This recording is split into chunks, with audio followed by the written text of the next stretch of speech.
magnificence et la galanterie n'ont jamais paru en France avec tant d'éclat que dans les dernières années du règne de Henri II. Ce prince était galant, bien fait et amoureux. Quoique sa passion pour Diane de Poitiers, duchesse de Valentinois, eût commencé il y avait plus de 20 ans, elle n'en était pas moins violente, et il n'en donnait pas des témoignages moins éclatants. Vous venez d'écouter les premières lignes de La Princesse de Clèves, de Madame de Lafayette. Au programme aujourd'hui, amour, gloire et beauté. Bienvenue dans la Voie des Lettres, épisode 3.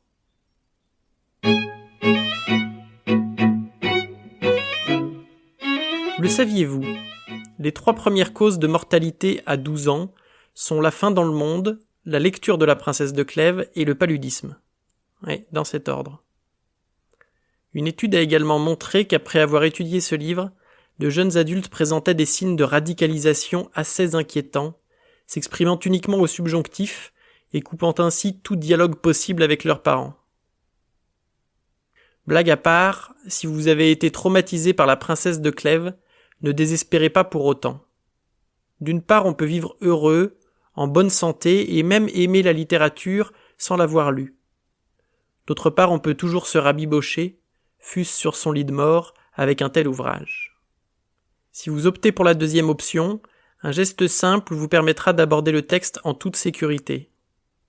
À moins d'être titulaire d'un doctorat en histoire sur la maison des Valois entre 1558 et 1560, prenez le livre entre vos mains et faites défiler rapidement les premières pages en prenant bien garde à ne pas les lire. Vous ne ratez rien pour une première lecture et aurez tout le temps d'y revenir une autre fois, si vous vous découvrez une passion pour les noms propres et la généalogie. Et maintenant, attaquons. Il parut alors une beauté à la cour, qui attira les yeux de tout le monde, et l'on doit croire que c'était une beauté parfaite, puisqu'elle donna de l'admiration dans un lieu où l'on était si accoutumé à voir de belles personnes. Elle était de la même maison que le vidame de Chartres, et une des plus grandes héritières de France. Son père était mort jeune, et l'avait laissé sous la conduite de Madame de Chartres, sa femme, dont le bien, la vertu et le mérite étaient extraordinaires. Après avoir perdu son mari, elle avait passé plusieurs années sans revenir à la cour. Pendant cette absence, elle avait donné ses soins à l'éducation de sa fille. Mais elle ne travailla pas seulement à cultiver son esprit et sa beauté. Elle songea aussi à lui donner de la vertu et à la lui rendre aimable. La plupart des mères s'imaginent qu'il suffit de ne parler jamais de galanterie devant les jeunes personnes pour les en éloigner. Madame de Chartres avait une opinion opposée.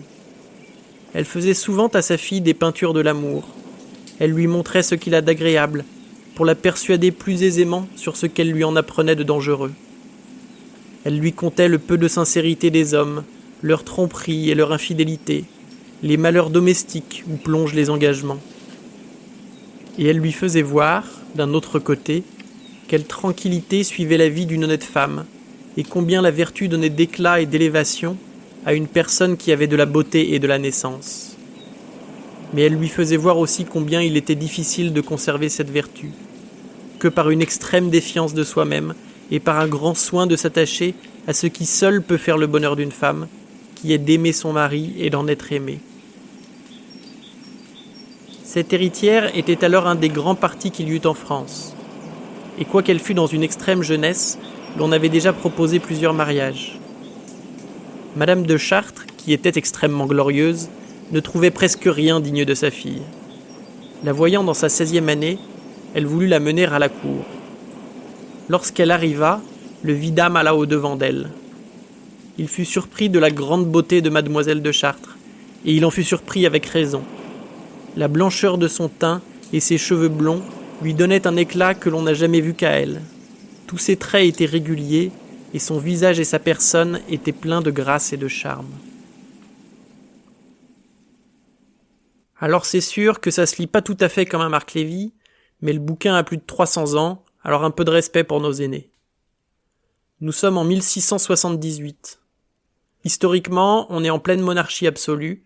La France est gouvernée par Louis XIV, d'ailleurs surnommé Dieudonné. Au-dessus, c'est le roi Soleil. Littérairement, on se situe quelques années après la mort de Molière et au moment de la parution des Fables de La Fontaine, dont on parlera la semaine prochaine. C'est aussi l'époque où Newton travaille sur les Principia Mathematica, considérée comme l'œuvre scientifique la plus importante, qui proposera la première explication mathématique du monde. C'est dans ce contexte qu'apparaît à la cour un roman psychologique, le premier de son genre, publié anonymement. C'est un très grand succès et on s'interroge sur l'auteur, que l'on identifiera plus tard en la personne de Madame de Lafayette. L'intrigue, elle, se situe en 1558, soit un siècle avant la publication de l'œuvre. Après de longues considérations généalogiques, qu'il vaut mieux sauter, Madame de Lafayette fait entrer son personnage principal à la cour de Henri II.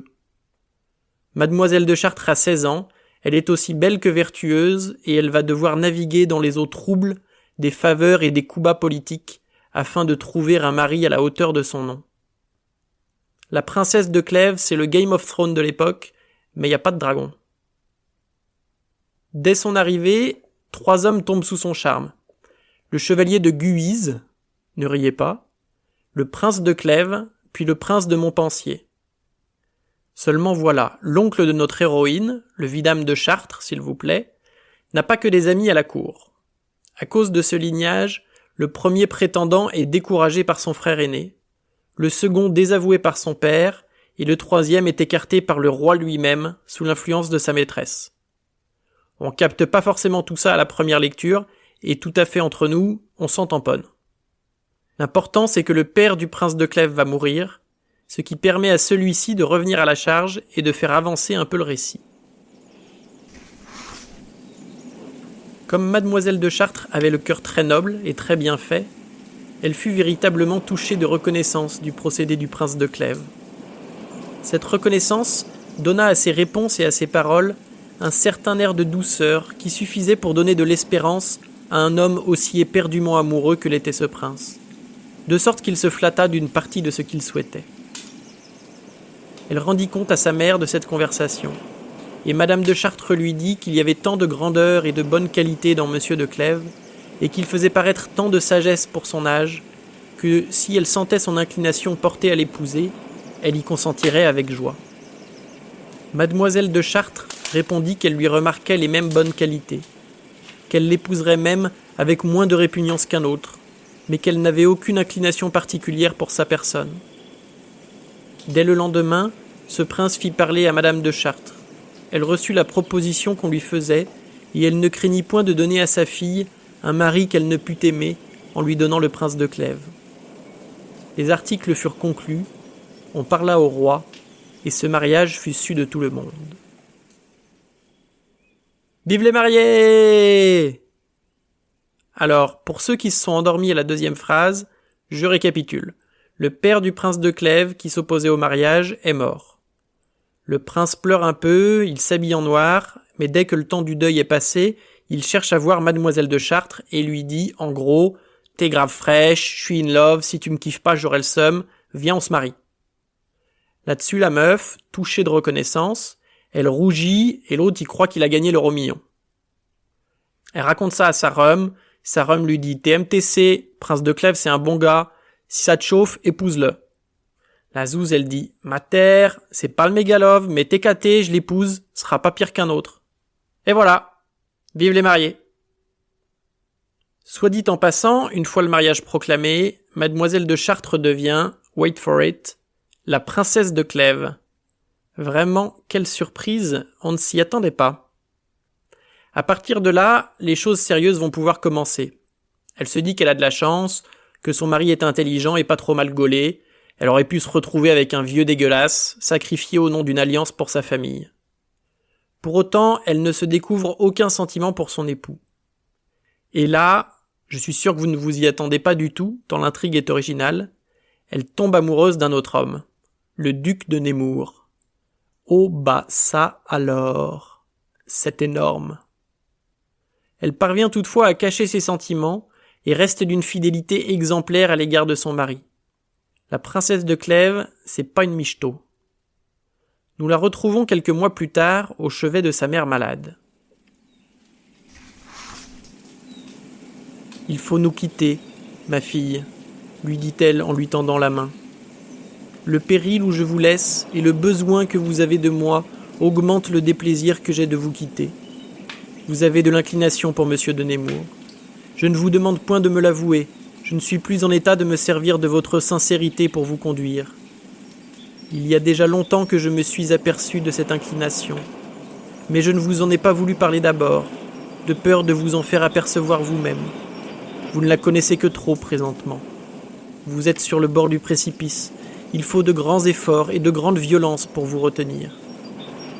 Songez ce que vous devez à votre mari, songez ce que vous vous devez à vous-même, et pensez que vous allez perdre cette réputation que vous vous êtes acquise et que je vous ai tant souhaitée. Ayez de la force et du courage, ma fille, retirez-vous de la cour, obligez votre mari de vous emmener. Ne craignez point de prendre des partis trop rudes et trop difficiles, quelque affreux qu'ils vous paraissent d'abord. Ils seront plus doux dans les suites que les malheurs d'une galanterie. Si d'autres raisons que celles de la vertu et de votre devoir vous pouvez obliger à ce que je souhaite, je vous dirais que, si quelque chose était capable de troubler le bonheur que j'espère en sortant de ce monde, ce serait de vous voir tomber comme les autres femmes. Mais si ce malheur vous doit arriver, je reçois la mort avec joie, pour n'en être pas le témoin. À partir de là, les amis, ça va pas être triste.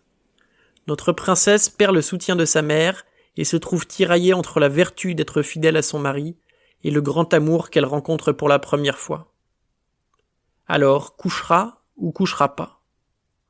Il y aura de l'espoir, des crises de larmes, des lettres tombées entre de mauvaises mains, du monde au balcon, ou plutôt derrière sa fenêtre, des trahisons, de la mort, de l'amour, bref, un cocktail qui a fait ses preuves depuis ce roman du XVIIe siècle jusqu'à Plus belle la vie. Bien sûr, des générations d'écoliers, dont vous et moi, ont été dégoûtés, que dis-je, écœurés, en leur imposant une telle lecture. Mais la princesse n'aurait-elle pas droit, comme tout un chacun, à une seconde chance? C'est tout pour aujourd'hui, merci d'avoir écouté jusqu'au bout. Si cela vous a plu, je vous invite à vous abonner, à partager autour de vous, et je vous donne rendez-vous la semaine prochaine pour un nouvel épisode de La Voix des Lettres.